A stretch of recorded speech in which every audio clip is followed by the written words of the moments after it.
مظہر عباس صاحب، یہ سب سے پہلے تو میں خیبر پختونخوا سے شروع کرنا چاہتا ہوں. یہ کے پی میں جو اچانک ایک محاذ بن گیا ہے حاجی غلام علی کی آپ جے یو آئی کے حوالے سے، کیا آپ کو یہ بائی ڈیزائن لگتا ہے، یہ اسکرپٹڈ ہے، یا یہ اتفاق ہے کہ ساری ہی سیاسی جماعتیں بیک زبان مولانا فضل الرحمان اور ان کے نمائندے حاجی غلام علی صاحب جو ہیں ان کی مخالفت کر رہے ہیں؟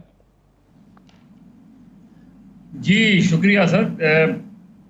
میرا خیال ہے کہ وہ بائی ڈیزائن تو نہیں، لیکن یہ کہ جے یو آئی کا جس طرح کا اسٹرکچر ہے اس میں مجھے لگتا ہے بہت عرصے سے ان کی پرابلم چل رہی ہے. جے یو آئی کے اندر بھی مسئلے مسائل ہیں، آج سے نہیں کئی سالوں سے ہیں، لیکن مولانا فضل الرحمان کسی نہ کسی طریقے سے اس پر قابو پا لیتے ہیں. یہ کئی سال پہلے شروع ہوا تھا مولانا شیرانی کے وقت میں، اور بلوچستان جے یو آئی نے سب سے پہلے جو ہے اس مسئلے پر آواز اٹھائی تھی. میں ماضی کی جے یو آئی کے اندر کی پالیٹکس کی بات کر رہا ہوں. یہ جو اس وقت صورتحال ہے کہ پی ڈی ایم کی جماعتیں بھی گورنر کے خلاف ہیں، جے یو آئی کے اندر بھی اس آوازیں اٹھ رہی ہیں، اور اس کا بہت حد تک تعلق کچھ ایسی چیزوں سے ہے. ایک تو یہ کہ ظاہر ہے یہ کوئی اصولوں کی پالیٹکس تو ہے نہیں کہ کسی اصول کی بنیاد پر کسی کی مخالفت کی جا رہی ہو. میرے مفادات کو کوئی ہٹ کرتا ہے تو میں اس کی شور مچاتا ہوں، میرا کوئی کام نہیں ہوتا تو میں اس کی مخالفت کرتا ہوں. یہی ساری پالیٹکس اس وقت چل رہی ہے، اور اسی طریقے سے اس وقت پریشر یہ بن رہا ہے کہ گورنر کو تبدیل کیا جائے. لیکن مولانا فضل الرحمان نے ایک پوزیشن لی ہوئی ہے کہ کم ووٹ میں گورنر تبدیل نہیں ہوگا.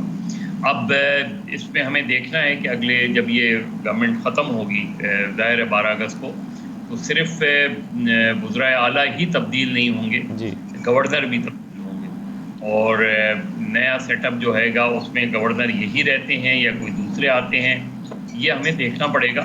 لیکن ظاہر ہے جو موجودہ گورنر خیبر پختونخوا ہیں ان کی مخالفت جو ہو رہی ہے اس کی بنیادی مقصد یہی ہے کہ مفادات کا ٹکراؤ ہے، اور مفادات کے ٹکراؤ کی لڑائی ہے یہ. مظہر عباس صاحب، اب یہ جو ابھی 3-4 غلطیوں کا ویسے تو رضا رومی صاحب ذکر کر رہے تھے، لیکن اب وہ وقت آ نہیں پہنچا ہے جس وقت کے لیے اس وقت پی ڈی ایم کی جو مذاکراتی ٹیم تھی وہ یہ کہہ رہی تھی کہ مذاکرات کریں تو اس پر الیکشن کرا دیں. اس وقت پی ٹی آئی اگر مان جاتی تو کیا یہ دن نہیں دیکھنا پڑتا؟ یعنی پی ٹی آئی کی غلطیوں میں سے ایک غلطی یہ تھی، 9 مئی یہ غلطی ہے، پھر اس سے پہلے کہ مذاکراتی عمل سے باہر نکل آنا یہ پی ٹی آئی کی غلطی تھی، اور اسمبلیاں توڑ دینا پی ٹی آئی کی غلطی تھی. ان میں سے کون سی ایسی غلطی نہ کیا ہوتا تو آج تحریک انصاف کی تاریخ پہ مختلف ہوتی اور پاکستان کی تاریخ پہ مختلف ہوتی؟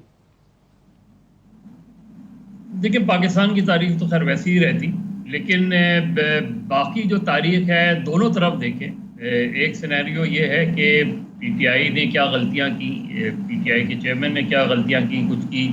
رضا رومی نے نشاندہی کی، وہ بالکل درست ہے کہ آپ اپنی ہی فیلڈ دوسرے کو، اپنا ہی اسپیس دوسرے کو نہیں دیتے. اور جو خیبر پختونخوا اور پنجاب اسمبلی والا فیصلہ ہے وہ تو سوسائڈل مشن تھا، اور اس سوسائڈل مشن میں آج دیکھیں چودھری پرویز الہی جیلوں میں پڑے ہیں، سب سے زیادہ تکلیفیں پی ٹی آئی کو بھگتنی پڑ رہی ہیں.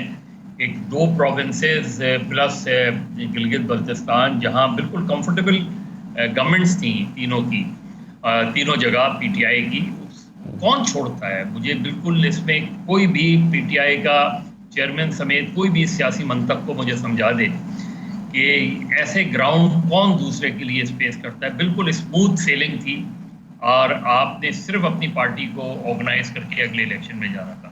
اب دوسرا سینیریو لے لیں، پی ڈی ایم عدم اعتماد لانے کا فیصلہ کیا پی ڈی ایم کا تھا، یا عدم اعتماد لانے کا فیصلہ جنرل باجوہ کا تھا؟ اور جو جن پارٹیوں سے مل کر عدم اعتماد لائی گئی، یہ وہی تو پارٹیاں تھیں جنہوں نے حکومت بنوائی تھی، یہ پی ٹی آئی کی حکومت بنوائی تھی.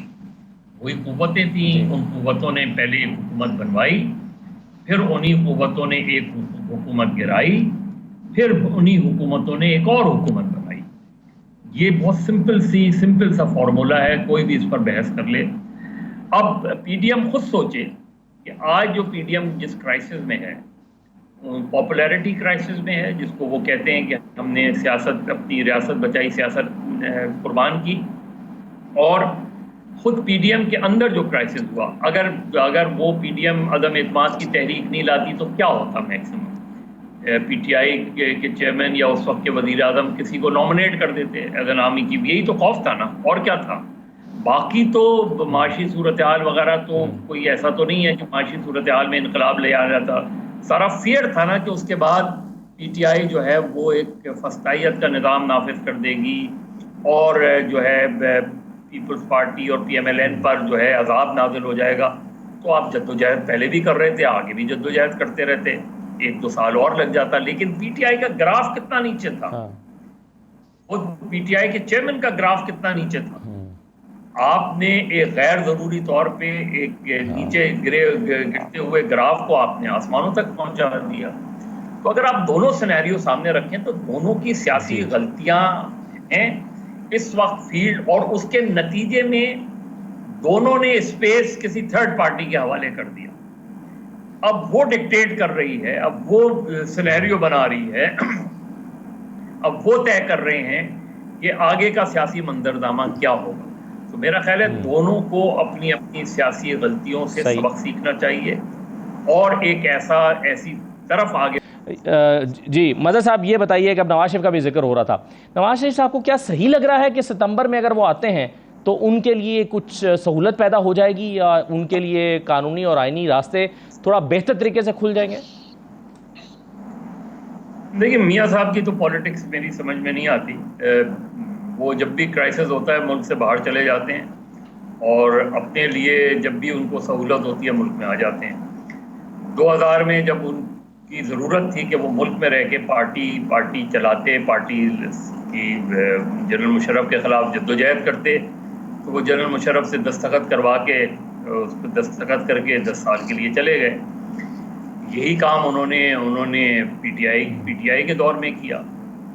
آپ کی ایسی سیریس صورتحال تھی کہ خدا نخواستہ ایسا لگ رہا تھا جیسے پتہ نہیں کیا سچویشن ہو گئی ہے۔